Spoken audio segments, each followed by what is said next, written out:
नेपालको अरू यो सङ्घीय लोकतान्त्रिक गणतन्त्रको मूल मर्म र भावनासँग मेल खाने भनेको प्रत्यक्ष निर्वाचित कार्यकारी राष्ट्रपति हो भनेर हामीले संविधान सभाभित्र पनि छलफल गरेका थियौँ र अन्तिम समयसम्म पनि त्यसका निम्ति प्रयास पनि भएको थियो। तर तत्काल त्यो निष्कर्षमा पुग्न सक्ने स्थिति नबनेपछि हामीले यसलाई भविष्यमा संविधान संशोधनको माध्यमबाट अगाडि बढाउने उद्देश्यका साथ रिजर्भेसन राखेका थियौँ। त्यसैगरी निर्वाचन प्रणाली पनि सङ्घीय लोकतान्त्रिक गणतन्त्र समावेशी लोकतन्त्र भनौँ, यसको मर्म र भावनासँग मेल खाएको छैन। त्यसकारण यो निर्वाचन प्रणाली यथार्थमा आम जनताको निम्ति पहुँच हुने खालको निर्वाचन प्रणाली होइन।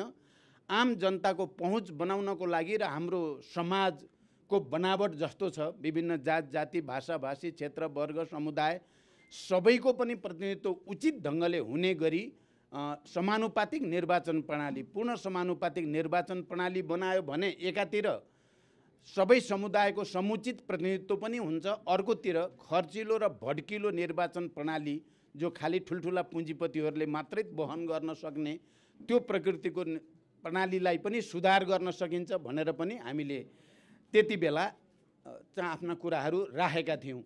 त्यसको साथै हामीले यद्यपि सङ्घीयतामा जाने निर्णय भइसकेपछि संविधानमा एउटा व्यवस्था पक्कै पनि गरिएको छ, 7 प्रदेशको व्यवस्था र साथसाथै त्यो प्रदेशभित्र पनि क्लस्टर मिलेका एरियाहरू जहाँ निश्चित समुदायको बसोबास छ त्यस्ता क्षेत्रहरूलाई स्वायत्त क्षेत्रको रूपमा या विशेष क्षेत्रको रूपमा या संरक्षित क्षेत्रको रूपमा चाहिँ निर्माण गरेर जाने भन्ने संविधानमा त उल्लेख गरियो, तर कानुन बनाएर त्यसलाई कार्यान्वयन गर्ने काम अहिलेसम्म हुन सकेको छैन। हामीलाई लाग्छ यो सङ्घीयताको मर्म र भावना अनुसार यो परिवर्तन जसलाई हामीले युगान्तकारी परिवर्तनको रूपमा परिभाषित गरेका छौँ सङ्घीय लोकतान्त्रिक गणतन्त्र र समावेशी लोकतन्त्रलाई, त्यो अनुसार स्वायत्त क्षेत्र, विशेष क्षेत्र र संरक्षित क्षेत्रको रूपमा हामीले त्यस्ता इकाइहरू गठन गर्यो भने आम जनताले राज्यमा आफ्नो अपनत्व महसुस गर्ने र सबैको सहभागिता सुनिश्चित हुने कुरालाई पनि हामीले यो पटक अलिकति सुधार गर्नुपर्छ भन्ने हामीले ठानेका छौँ।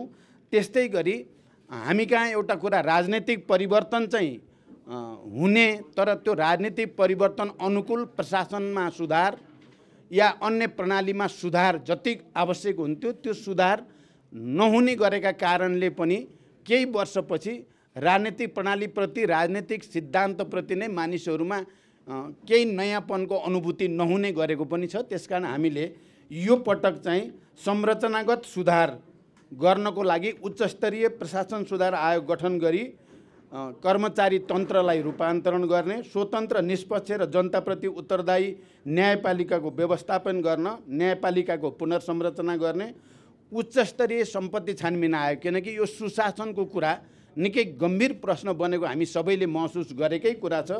त्यसको निम्ति हामीले उच्चस्तरीय सम्पत्ति छानबिन आयोग गठन गरी 2047 सालपछि सार्वजनिक लाभको पदमा रहेका सबैको सम्पत्ति छानबिन गर्ने र उचित कारबाही गर्ने भन्ने कुरालाई पनि हामीले ठोस रूपमा नीतिगत रूपमा नै अगाडि सारेका छौँ।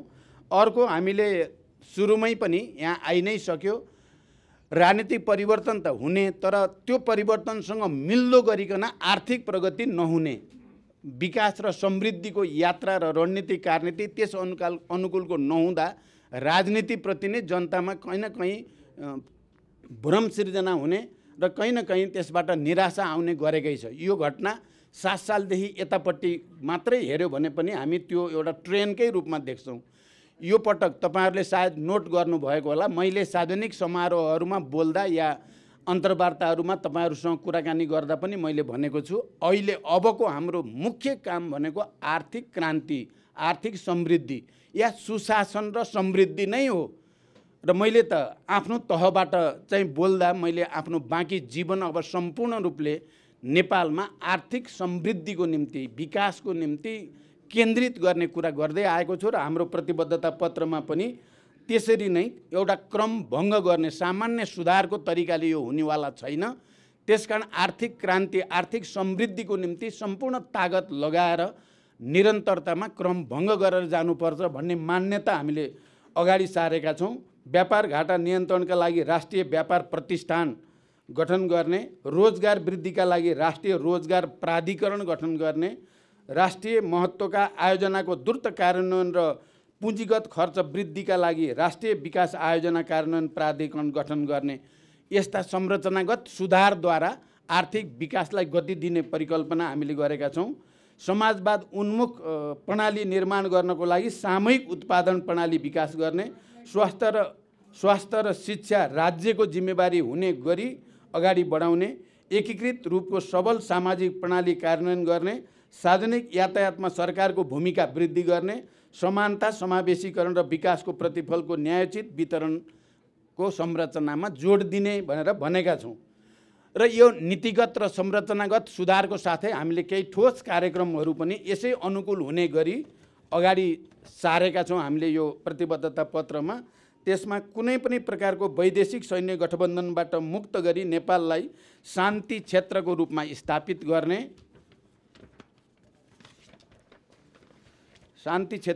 स्थापित गर्ने, दुई अङ्कको आर्थिक वृद्धिको आधार निर्माण गर्ने, कृषि र किसानलाई केन्द्रबिन्दुमा राख्ने, कृषियोग्य जमिन बाँझो राख्ने स्थितिको अन्त्य गर्ने, जग्गा एकीकरण, चक्लाबन्दी र सामूहिक खेती मार्फत कृषि उत्पादन वृद्धि गर्ने, बाली लगाउन अघि नै कृषि मल खेतबारीमा पुग्ने व्यवस्था गर्ने, माटोमा प्राङ्गारिक तत्त्व बढाउन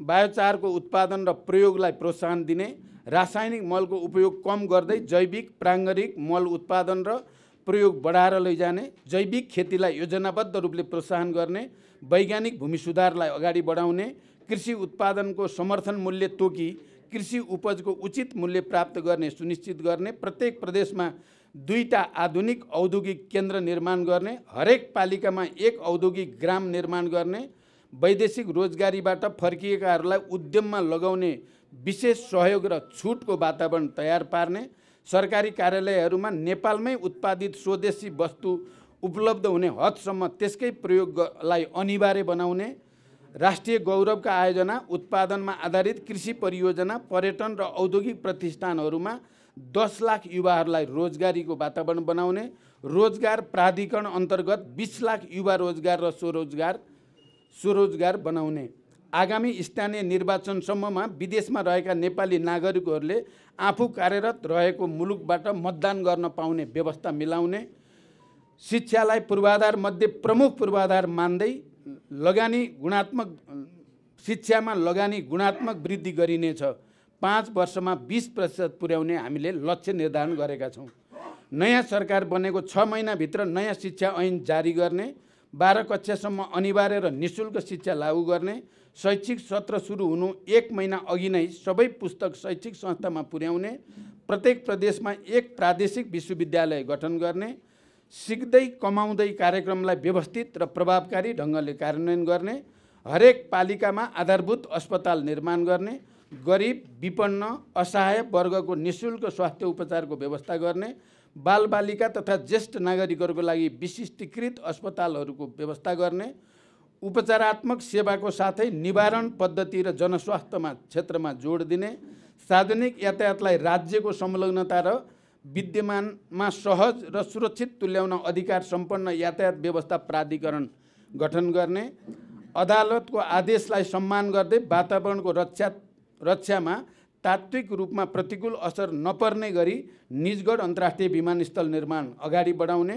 काठमाडौँ तराई मधेस द्रुत मार्ग निर्माणलाई तीव्रता दिने, शहरी विपन्न नागरिक, ज्येष्ठ नागरिक र अशक्तका लागि सामुदायिक आवास निर्माण गरी आय स्तरको आधारमा निःशुल्कदेखि सशुल्क आवासको व्यवस्था गर्ने,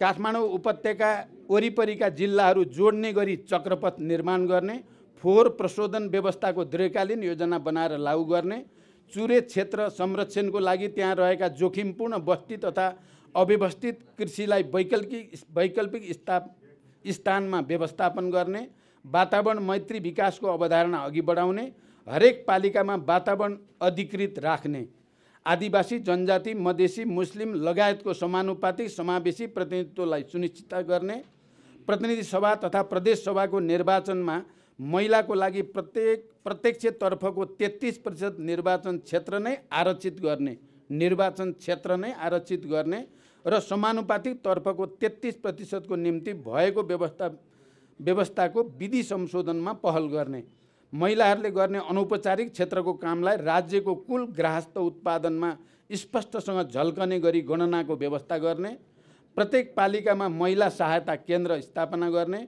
महिला द्वन्द्वपीडित लैङ्गिक तथा यौनिक अल्पसङ्ख्यकको रोजगारीको लागि एक विशेष स्वरोजगार कोष खडा गरी उद्यमशीलतासँग जोड्ने, दलित समुदायलाई विशेष अधिकारको व्यवस्था गर्ने, भूमिहीन र आवासविहीन दलितलाई उचित भूमिको व्यवस्था गरी भूमिहीनता र आवासहीनताको अन्त्य गर्ने, सङ्घ र प्रदेश स्तरमा दलित विकास प्राधिकरण बनाउने, प्रत्येक पालिकामा ज्येष्ठ नागरिकका लागि खाने, बस्ने र उपचारको पूर्ण सुविधा भएको सुविधायुक्त ज्येष्ठ नागरिक सेवाको व्यवस्था गर्ने, राज्यको नीति निर्माण तहमा अपाङ्गता भएका व्यक्तिहरूको प्रतिनिधित्वको व्यवस्था गर्ने, अपाङ्गता भएका व्यक्तिहरूको स्वास्थ्य बिमा र जीवन बिमा निःशुल्क गर्ने, लैङ्गिक तथा यौनिक अल्पसङ्ख्यकलाई पहिचानसहित नागरिकताको व्यवस्था गर्ने, सार्वजनिक स्थलमा निःशुल्क इन्टरनेट सेवाको व्यवस्था गर्ने, ई गभर्नेन्स प्रणाली लागू गर्ने, भ्रष्टाचारप्रति शून्य सहनशीलताको नीति लिने, भ्रष्टाचारीमाथि प्रभावकारी नियन्त्रण गर्ने, जनताको सहभागितामा भ्रष्टाचार विरोधी अभियान चलाउने, खरिद ऐन नयाँ बनाउने, प्रविधिमा आधारित प्रगति अनुगमन प्रणाली लागू गर्ने, संवैधानिक अदालतको स्थापना गर्ने, काठमाडौँ उपत्यकामा 500वटा विद्युतीय बस सञ्चालन गर्ने, यातायात क्षेत्रमा स्वरोजगार व्यवसायी र मजदुरहरूका निम्ति सामाजिक सुरक्षा कार्यक्रम लागू गर्ने, 5 वर्षमा विद्युत उत्पादन 8000 मेगावाटसम्म पुर्याउने, जुन सम्भव छ भन्ने देखिसकेका छ। सङ्घ प्रदेश र स्थानीय तहका सरकारी कार्यालयको लागि यातायातको साधन खरिद गर्नु परेमा विद्युतीय साधन खरिद गर्ने नीति लिने, 4000 मेगावाट विद्युत उत्पादन गर्न स्वदेशी पुँजी परिचालन गर्ने, नेपालको पानी जनताको लगानी हरेक नेपाली जलविद्युतको शेयर धनी कार्यक्रम सञ्चालन गर्ने, एक घर एक धारा कार्यक्रम लागू गरी सबै नेपालीको घरमा स्वच्छ खानेपानी पुर्याउने, चुरेको फेदी क्षेत्र आधारित भएर पूर्व पश्चिम नहर निर्माण गर्ने, नदी जोड योजना अघि बढाउन सर्वेक्षण प्रारम्भ गर्ने, आगामी 5 वर्ष डिजिटल क्रान्ति वर्ष बनाउन जोड गर्ने, रु 1 अरबको राष्ट्रिय विज्ञान प्रविधि तथा नवप्रवर्धन कोष स्थापना गर्ने, कर्मचारीको विज्ञान तथा प्रविधि सेवा छुट्टै निर्माण गर्ने, 5 वर्षभित्र हाइड्रोजन प्लान्ट स्थापना गर्ने भनेर हामीले ठोस योजना र कार्यक्रम पनि यो प्रतिबद्धता पत्रमा सार्वजनिक गरेका छौँ। पत्रकार साथीहरू तपाईहरुले पक्कै पनि यति भनिसकेपछि बुझ्नुभयो माओवादी केन्द्रको अरूको भन्दा अलि भिन्न चाहिँ वैचारिक राजनैतिक ओरिएन्टेसन पनि छ, नीति योजना कार्यक्रम पनि छ।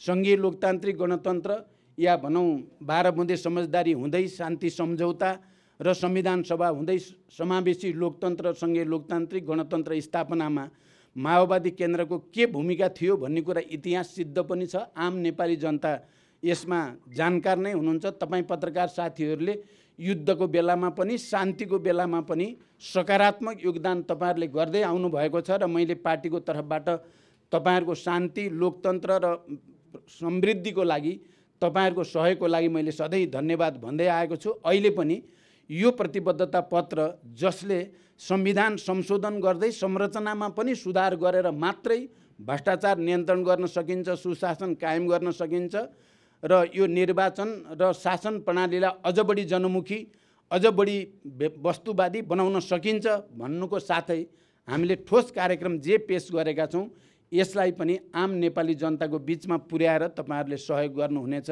भन्ने विश्वास सहित म मेरो पहिलो भनाइ टुङ्ग्याउँछु। अब तपाईहरुको केही प्रश्न भए राख्न सक्नुहुन्छ। बसेर गरौँ कि हामीले पहिला पनि प्रतिबद्धता पत्र भनेर 74 मा पनि राम्रै घोषणा गरेको झन्डै झन्डै यी कुराहरू त्यति बेला पनि धेरैजसो थिए भनेर तपाईहरुले राख्नु भएको छ। तपाईहरुको कुरा साँचो हो। हामीले 74 को निर्वाचनमा वाम गठबन्धन गरेर अगाडि जाँदै गर्दा पनि राम्रै घोषणापत्र तयार पारेको हो। त्यो घोषणापत्र तयार पार्नेमा हाम्रो भूमिका माओवादी केन्द्रका नेताहरूको भूमिका धेरै नै महत्त्वपूर्ण थियो भन्ने कुरा तपाईहरुको प्रश्नले पनि बतायो। अस्तिको र उस्तै छ भन्ने कुरा तर यो विगतको चाहिँ दुर्भाग्य के भयो भने घोषणापत्र र प्रतिबद्धता पत्र बनाउनेमा त हाम्रो महत्त्वपूर्ण रोल रह्यो, तर सरकार सञ्चालन गर्ने र त्यसको कार्यान्वयन गर्ने कुरामा हाम्रो भन्नुहुन्छ भने रोलै रहेन।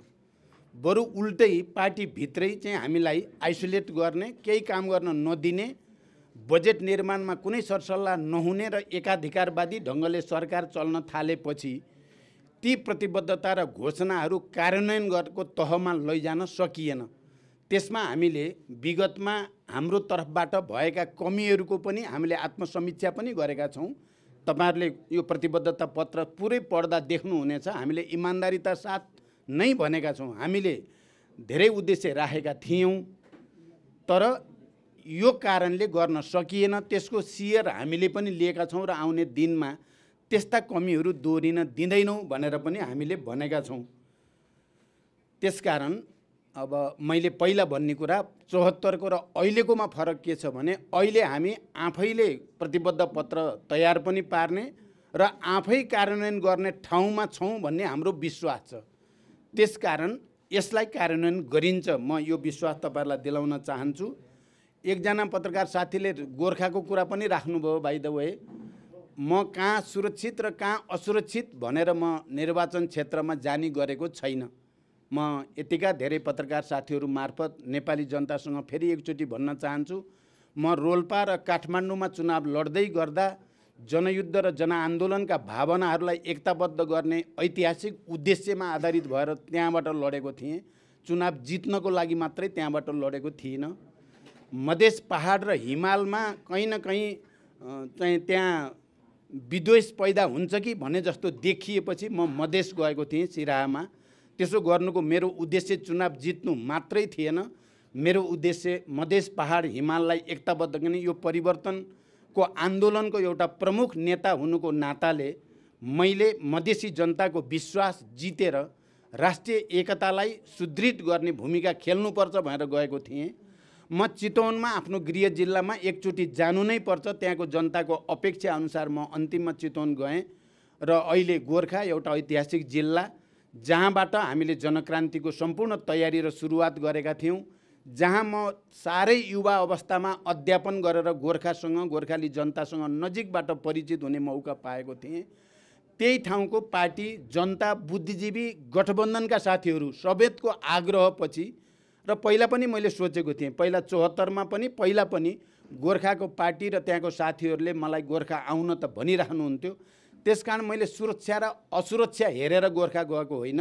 गोर्खा गएर त्यहाँबाट यो समृद्धिको, आर्थिक समृद्धिको एउटा नयाँ क्रान्तिको अभियान फेरि थाल्ने, हिजो जनयुद्धको, जनआन्दोलनको, जनक्रान्तिको अभियान थालेको ठाउँबाट नै आर्थिक समृद्धिको अभियान थाल्दा त्यो देशभरि देखिन्छ, सुनिन्छ, संसारले पनि सजिलै देख्छ भन्ने एउटा सङ्कल्पसहित म गोर्खा पुगेको हो।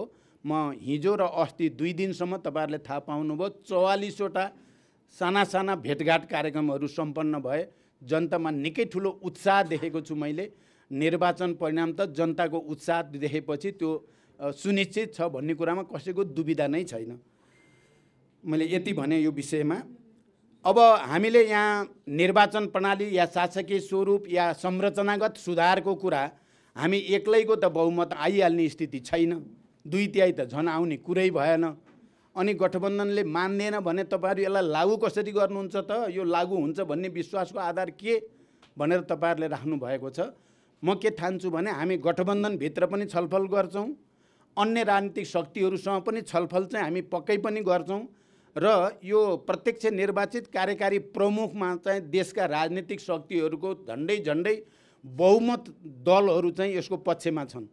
अहिलेकै निर्वाचन घोषणापत्रहरूमा पनि विभिन्न दलहरूले प्रत्यक्ष निर्वाचित कार्यकारी प्रमुख हुनुपर्छ भन्ने मान्यता राखेकै छन्। हिजो चाहिँ नेकपा गठन हुनुभन्दा अगाडि नेकपा एमाले पनि प्रत्यक्ष निर्वाचित कार्यकारी प्रधानमन्त्रीको कुरा गरेकै थियो। नेपाली कांग्रेसभित्र पनि यो अहिलेको जस्तो शासन प्रणालीले जहिले पनि विसङ्गति आयो भन्ने ठुलो तबका नेपाली कांग्रेसभित्र, नेपाली कांग्रेसको नेतृत्वभित्र पनि छ। त्यसकारण हामीले जसले यो सङ्घीय लोकतान्त्रिक गणतन्त्र ल्याउन, शान्ति प्रक्रिया ल्याउन, यो परिवर्तन ल्याउन मुख्य भूमिका खेलेको माओवादी केन्द्रले गम्भीर रूपले यो विषय उठाएर छलफल गरेपछि संविधान संशोधनको माध्यमबाट यो सुधार गर्न सकिन्छ, निर्वाचन प्रणालीमा पनि सुधार गर्न सकिन्छ र यो शासकीय स्वरूपमा नि सुधार गर्न सकिन्छ भन्ने मेरो विश्वास छ। हामीले आँटेपछि चाहिँ धेरै जसो भएको छ। तपाईहरुले प्रश्न पनि गर्नुभयो केन्द्रबिन्दुमा तपाईँ हुनुहुन्छ भनेर, साँच्चै हो। युद्ध, शान्ति, संविधान, संघीय लोकतान्त्रिक गणतन्त्रको घोषणा, समावेशिता, समानुपातिकता, प्रतिगमन विरोधी आन्दोलन हरेकमा हामीले मनैबाट आँटेर अगाडि बढेपछि त्यो नेपालमा पुग्ने नै गरेको छ। र यो कुरा पनि मलाई विश्वास छ गठबन्धनभित्रै छलफल गरेर एकअर्कालाई कन्भिन्स गरेर यो देशको निम्ति, लोकतन्त्रको निम्ति र आम जनताको हितको निम्ति आवश्यक छ भनेर कन्भिन्स गर्न सकिन्छ भन्ने मेरो विश्वास छ।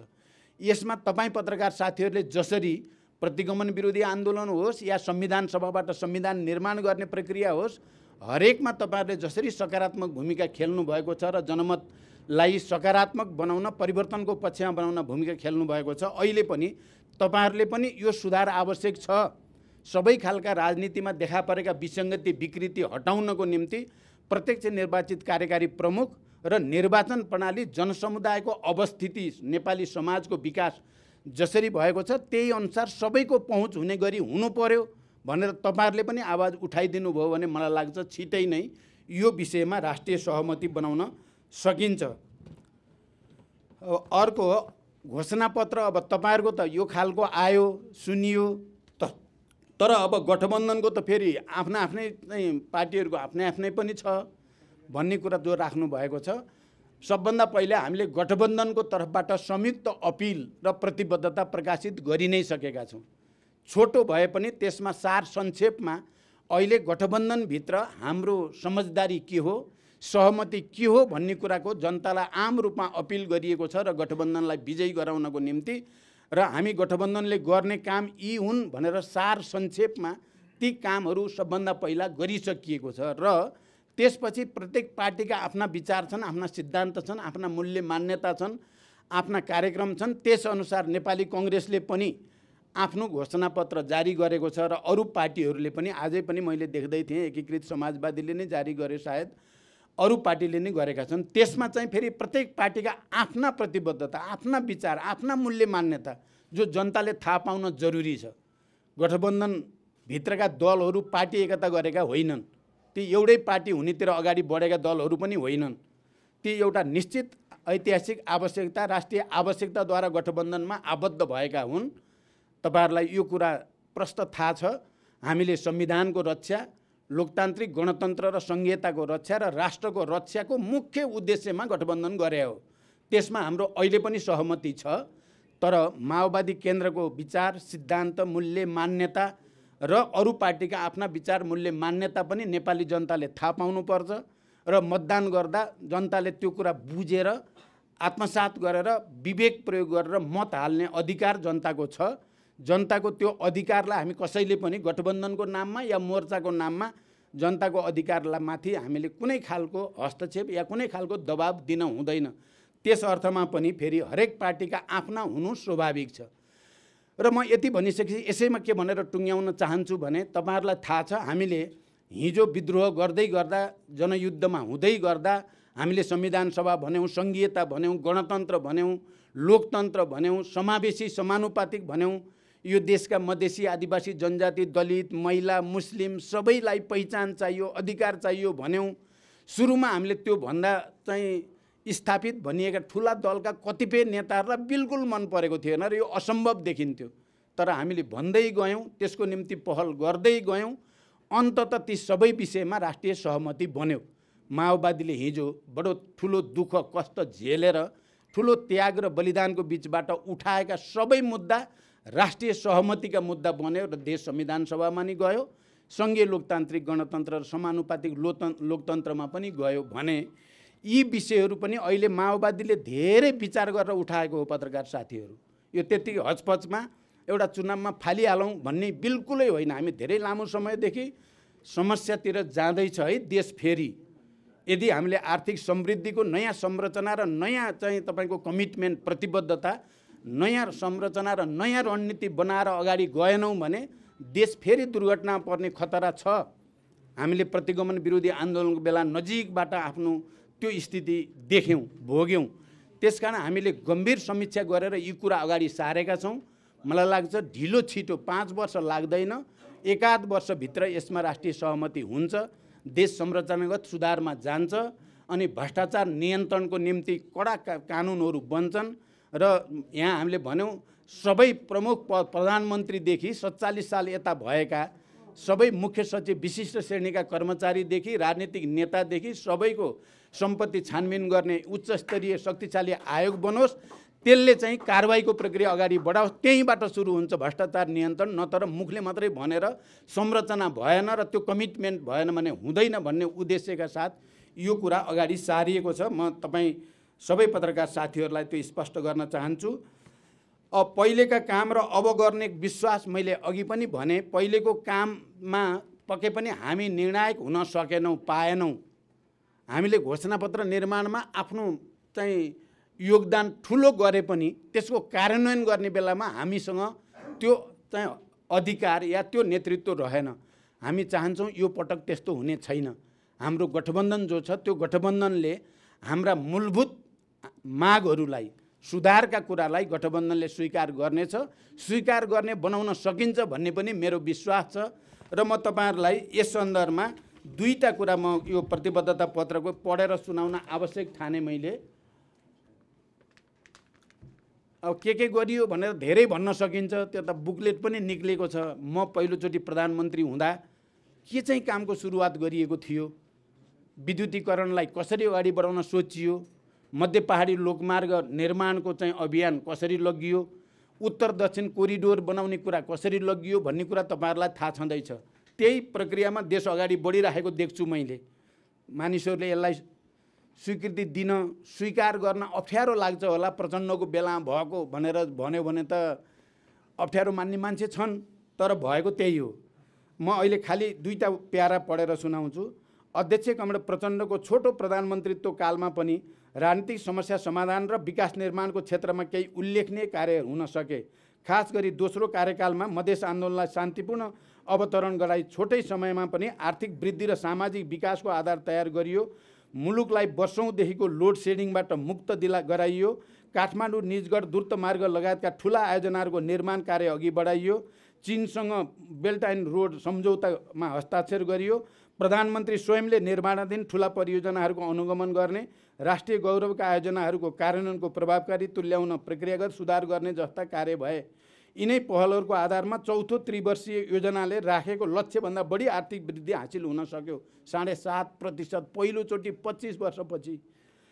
यसबाट नेकपा माओवादीको नेतृत्व भएमा छोटो समयमा पनि विकास र समृद्धिको दिशामा धेरै उपलब्धि हासिल गर्न सम्भव छ भन्ने सिद्ध भएको छ। यो त दोस्रो कार्यकालको, पहिलो कार्यकालको विद्युतीकरणको कुरा र मध्य पहाडी लोकमार्ग, उत्तर दक्षिण कोरिडोरको परियोजना जो अगाडि सारिएको थियो र त्यो प्रक्रिया अहिले अगाडि बढेको हेर्नुभयो भने माओवादीको पालोमा छोटो समय नेतृत्व लिँदा पनि धेरै राम्रा काम भएका छन्। र म के भन्न चाहन्छु, मैले भन्ने पनि गरेको छु, सबभन्दा ठुलो कुरा, म दुईचोटि प्रधानमन्त्री 9 महिना मात्रै भए पनि त्यो 9 महिनामा तपाईँ कोही पत्रकारले भ्रष्टाचार यहाँ भयो भनेर लेख्न नि पाउनु भएन, भन्न नि पाउनु भएन, भन्ने ठाउँै दिएन। कहीँ कतै भ्रष्टाचार भएन। त्यही कारणले 7.5% आर्थिक वृद्धि दर हासिल भएको मैले बडो गर्वको साथ भन्ने गरेको छु। तपाईहरुले यो कुरा ध्यान दिनु होला। अर्को एउटा प्यारा भन्छु, नेकपा माओवादी केन्द्र मात्रै त्यस्तो पार्टी हो जो आफ्नो इतिहास, विगत र सफलतालाई बिर्सँदैन, बरु गर्व गर्छ, तर वर्तमानलाई मुख्य ठान्दछ। हाम्रो पार्टी आफ्ना सकारात्मक गुण, चरित्र र सफलताहरूलाई दह्रो गरी पक्रँदै अघि बढ्छ। साथै हाम्रो पार्टी नै त्यस्तो पार्टी हो जो आफ्नो गल्ती, कमजोरी र अपर्याप्तताहरू विनम्रतापूर्वक स्वीकार गर्दछ, जनता सामु इमानदारीपूर्वक आत्मालोचना गर्छ र गल्ती कमजोरी सच्याउँदै एवं थप रूपान्तरित हुँदै अघि बढ्ने सङ्कल्प गर्दछ। सामाजिक न्यायसहितको समृद्धिको तात्कालिक र मूल कार्यभार र समाजवाद निर्माणको रणनीतिक कार्यभार पूरा गर्न हाम्रो पार्टीले अध्यक्ष कमरेड प्रचण्डको नेतृत्वमा वैचारिक सांस्कृतिक रूपान्तरणको महाअभियानमा हेलिँदै अघि बढ्ने घोषणा 2078 सालमा सम्पन्न 8औं राष्ट्रिय महाधिवेशनबाट गरेको छ, तसर्थ नेकपा माओवादी केन्द्रबाट मात्रै देशले त्यस्तो नेतृत्व र निकास सम्भव छ भनेर भनिएको छ। यसमा हामीले गर्न खोजेका प्रयासहरू, सकारात्मक प्रयासहरू र आफ्ना गल्ती स्वीकार गर्ने, कमजोरी भयो भने यहाँ कमजोरी भयो भनेर स्वीकार गर्ने र त्यसबाट शिक्षा लिने पार्टीको रूपमा पनि माओवादी केन्द्र छ भनेर प्रश्न गरिएको छ। साथीहरू, साँच्चै यो परिवर्तन जसले धेरै ठुलो सङ्घर्ष र बलिदान गरेर ल्यायो, यसको नेतृत्व उसैले गर्दा मात्रै देशले गति लिने हो। दुर्भाग्य कहीँ न कहीँ हामी पनि चुक्यौँ। म आफै पनि पार्टीलाई एकताबद्ध राख्न सकिनँ। यदि त्यो माओवादी जसरी 64 सालमा आएको थियो त्यो एकताबद्ध राख्न सकेको भए, विभाजन नभएको भए, कतिपय गल्ती मैले गरेको छु त्यो कुरा तपाईँहरूसँग मैले भन्ने पनि गरेको छु। पहिलोचोटि जसरी 12 बुँदे समझदारी विस्तृत शान्ति सम्झौतामा गिरिजाप्रसाद कोइराला र मैले सहमतिमा हस्ताक्षर गरेपछि एउटा नयाँ युग नै सुरु भएको थियो। मैले पहिलोचोटि गिरिजाबाबुलाई राष्ट्रपति बनाउन जोड गर्नु पर्थ्यो, मैले त्यसो गर्न सकिनँ। मेरो त्यहाँ कमजोरी मैले भनिराखेकै छु। सायद त्यसो गरेको भए 2 वर्षमै संविधान बन्थ्यो, देशको कोर्स अर्कै ढङ्गले जान्थ्यो। यो कुरा बडो सिधा भाषामा इमान्दारितापूर्वक भन्ने पार्टी पनि हाम्रो पार्टी मात्रै हो। अरूले त्यसलाई कुनै न कुनै रूपले शब्दको चाहिँ कला भर्नी गरेको तपाईँहरूले थाहा पाइराख्नु भएकै छ। अब पहिलेका काम र अब त्यही भइहाल्यो, 74 को पनि भयो। अब गठबन्धन टिक्छ कि टिक्दैन भनेर पनि सोध्नु भएको छ। गठबन्धन टिक्छ। यो गठबन्धन किन बन्यो भन्ने कुरासँग नै यसको आयु कति भन्ने चाहिँ आधारित छ। जबसम्म यो देशमा झन्डै 70 वर्ष लडेर सशस्त्र र शान्तिपूर्ण आन्दोलनको योगफलको रूपमा प्राप्त भएको संविधानमाथि घात हुने र त्यसलाई उल्ट्याउने षड्यन्त्र रहिराख्छ, गठबन्धनको आवश्यकता पनि रहिराख्छ। त्यसकारण यो गठबन्धन अहिले हाम्रा अलग अलग प्रतिबद्धता पत्र भए पनि गठबन्धन हाम्रो साझा प्रतिबद्धताका साथ त्यो अगाडि जान्छ र त्यो मार्फत हामीले आर्थिक विकासलाई गति दिने हाम्रो मुख्य एजेन्डा, समृद्धिको लागि क्रमभङ्गता जो भनिएको छ तपाईहरुलाई थाहा छ। म पहिलोचोटि शान्ति सम्झौतामा, विस्तृत शान्ति सम्झौतामा हस्ताक्षर गर्दै गर्दा मैले चाहिँ प्रज्ञा भवनमा भनेको पहिलो कुरा पनि त्यही थियो। प्रकृतिमा, मानव समाजमा र मानिसहरूको चिन्तनको विकास प्रक्रियामा पनि निरन्तरतामा क्रमभङ्ग हुँदै अगाडि बढ्छ। हामीले पनि अब यो 10-15 वर्ष जे अनुभव गरियो विकासको, यो बडो घिसेपिटे, बडो चाहिँ सुधारात्मक अलिअलि भएको छ, भएकै त छ भने जस्तो, भएको छैन भने जस्तो पनि छ। त्यो स्थितिको अन्त अब सामान्य रूपले हुँदैन, क्रमभङ्ग गरेरै गर्नुपर्छ, अलि ठुलै धक्का दिएर गर्नुपर्छ भनेर भनिएको छ। महिलाको बारेमा पनि तपाईहरुले प्रश्न राख्नुभयो। हामीले त पहिले नै पार्टीको चाहिँ केन्द्रीय निकायहरूमा 35% महिला अनिवार्य हुनुपर्ने विधानको व्यवस्था गर्यौं र त्यो लागू पनि गर्यौं। र हामीलाई गर्व के छ भने माओवादी पार्टीभित्र कति महिला कहाँनिर भए भन्दा पनि हामीले संविधानमै नै महिला अधिकार सुनिश्चित भन्ने ठाउँ माओवादीकै कारणले मुख्य रूपमा बन्यो। हामीलाई गर्व छ। राष्ट्रपति महिला बन्ने, सभामुख महिला बन्ने, प्रधान न्यायाधीश महिला बन्ने स्थिति माओवादी आन्दोलनकै जगमा भएको हो। त्यो अरू कसैले गरेर भएको हो भन्ने हामीलाई लागेको छैन। त्यसमा हामीलाई गर्व छ। नेपाली कांग्रेसमा महिला नेता आए पनि, एमालेमा आए पनि, समाजवादीमा आए पनि मैले चाहिँ के ठान्छु भने हाम्रो चाहिँ बलिदान खेर गएको छैन। सबैतिर महिलाको प्रतिनिधित्व भएको छ। अब हामीले बल चाहिँ गरेका छौं, तर परिस्थितिले हामीले चाहे जस्तो अझै सबै ठाउँमा पुर्याउन सकिएको छैन। अहिले तपाईं हेर्नुभयो भने संयोग कस्तो पर्न गएछ भने काठमाडौँमा हाम्रो 5 जना चाहिँ संघका उम्मेदवार छन्, 5 जना महिला पर्नु भएछ। त्यो महिला पार्छौं भनेर नि होइन, जित्नुहुन्छ हेर्नु होला। केहीले जित्नुहुन्छ, अब केहीले त के गर्नुहुन्छ भन्न सकिँदैन, केहीले चाहिँ जित्नुहुन्छ। त्यसकारण 5 जना राजधानीमा महिला संघमा चाहिँ दिने सक्ने 8 चाहिँ माओवादीको मात्रै छ, अरूको छैन। साथीहरु, तपाईहरुले सोधेका प्रश्नहरुको उत्तर मैले सकेँ।